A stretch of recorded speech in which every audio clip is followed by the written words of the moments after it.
Hey guys, this is Satish. Welcome to Grow Up Wealth. Friends, आज हम सीखेंगे what are pivot point. Pivot point technical famous method है trade में, जिसे professional trader, institutional investor use करते हैं। What are pivot point? Pivot point are used to find out support and resistance level to find out the future price movement and set target for trade। मतलब pivot point से हम अब support and resistance level पता कर सकते हैं और future price movement को पता कर सकते हैं और अपना टारगेट सेट कर सकते हैं। सपोर्ट एंड रेजिस्टेंस एक लीडिंग इंडिकेटर है अदर देन लैगिंग इंडिकेटर। इसे ट्रेडर अर्ली एडवांस टारगेट के लिए यूज़ करते हैं। The simplest and easiest way to use this secret method. It work in all market. इसे आप फॉरेक्स में भी यूज़ कर सकते हो, इंडेक्स में यूज़ कर सकते हो, फ्यूचर ट्रेडिंग में यूज़ कर सकते हो, स्विंग ट्रेडिंग में यूज़ कर सकते हो, इंट्राडे में यूज़ कर सकते हो, शॉर्ट टर्म में यूज़ कर सकते हो, लॉन्ग टर्म ट्रेडिंग में यूज़ कर सकते हो। अगर आपको सपोर्ट एंड रेजिस्टेंस एरिया आप पता कर पाते हो तो आपको पता रहता है कि मुझे कहाँ पे ट्रेड स्टार्ट करना है और कहाँ पे ट्रेड को फिनिश करना है विथ प्रॉफिट के साथ। तो इसके लिए ये सपोर्ट एंड रेजिस्टेंस आपको बहुत ज़्यादा हेल्प करता है।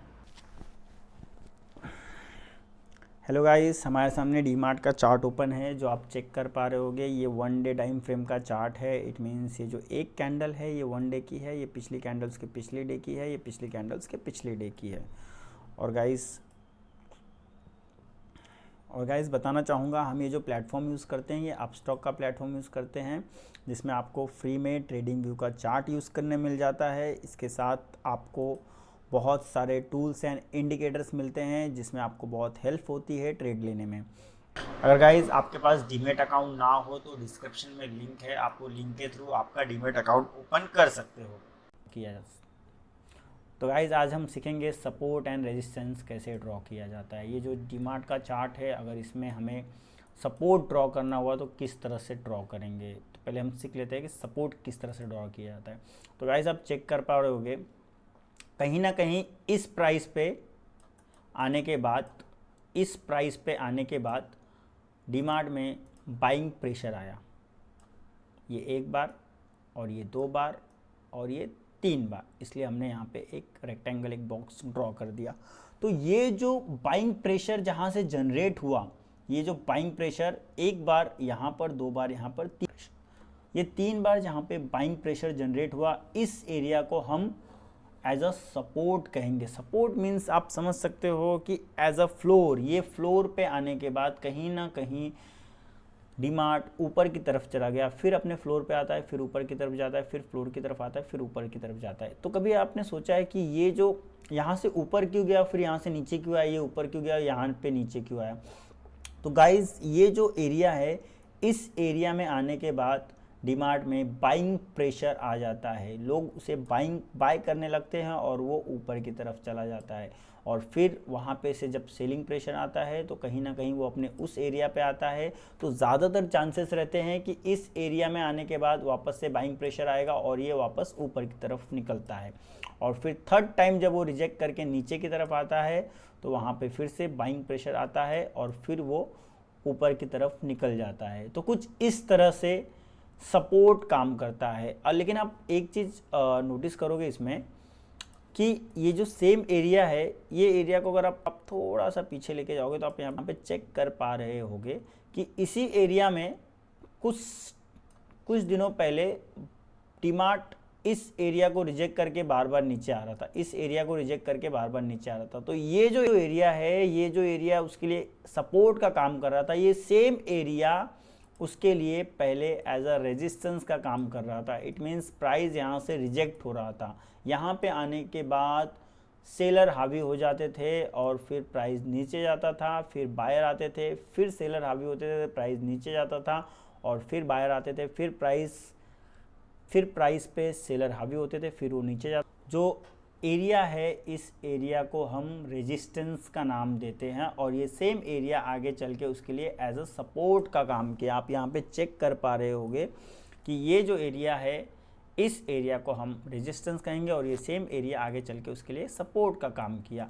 तो कुछ इस तरह से आप सपोर्ट और रेजिस्टेंस ड्रॉ कर सकते हो किसी भी इंडेक्स या शेयर में। जैसे कि मैं आपको यहाँ पे निफ्टी का चार्ट ओपन करके दिखा देता हूँ, निफ्टी 50। उसमें भी हम एक बार चेक कर लेते हैं कि उसमें सपोर्ट एंड रेजिस्टेंस किस हिसाब से मार्क किया जाएगा। तो गाइस, आप ये जो प्राइस है जहाँ पे चेक कर पा रहे होगे, यहाँ पे एक टाइम पे प्राइस रिजेक्ट हो रहा था और ये सेम प्राइस आगे जाके यहाँ पर उसके लिए एज अ सपोर्ट का काम किया, वहाँ से प्राइस ऊपर चला गया। ये जो एरिया है, ये एरिया एक समय पे उसके लिए एज अ रेजिस्टेंस का काम कर रही थी और ये सेम एरिया आगे चल के उसके लिए एज अ सपोर्ट का काम की। ये एरिया पे जहाँ पे प्राइस रिजेक्ट हो रहा था, इसी सेम एरिया पे प्राइस रिजेक्ट होके ऊपर की तरफ चला जाता है। फिर जब सेलिंग प्रेशर आता है तो फिर वापस से प्राइस अपने सपोर्ट की तरफ आता है और फिर वहाँ से बाइंग प्रेशर आ जाता है, फिर वो ऊपर की तरफ निकल जाता है। तो ये एरिया को हम पहले रेजिस्टेंस का नाम देते हैं, फिर आगे जाके ये एज अ सपोर्ट का काम करती है। चेक कर सकते हो कि सपोर्ट एंड रेजिस्टेंस किस हिसाब से ड्रॉ किया जाता है।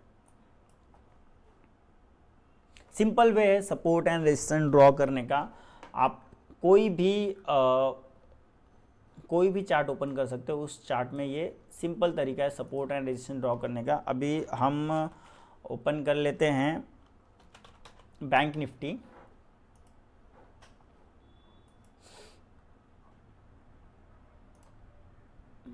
बैंक निफ्टी में भी कहीं ना कहीं दिखा देता हूँ आपको। ये जो एरिया है, इस एरिया पे प्राइस रिजेक्ट हो रहा था और ये जो नीचे का एरिया है, इस एरिया पे प्राइस रिजेक्ट हो रहा था। तो ये जो एरिया है, इस एरिया को हम एज अ रेजिस्टेंस कहेंगे और ये नीचे वाले एरिया को हम एज अ सपोर्ट कहेंगे। कि प्राइस जब भी रिजेक्ट होता है तो वो अपने रेजिस्टेंस पे जाता है, फिर रिजेक्ट होके फिर अपने सपोर्ट पे आता है, फिर रिजेक्ट होके अपने रेजिस्टेंस पे जाता है, फिर रिजेक्ट होके अपने सपोर्ट पे आता है।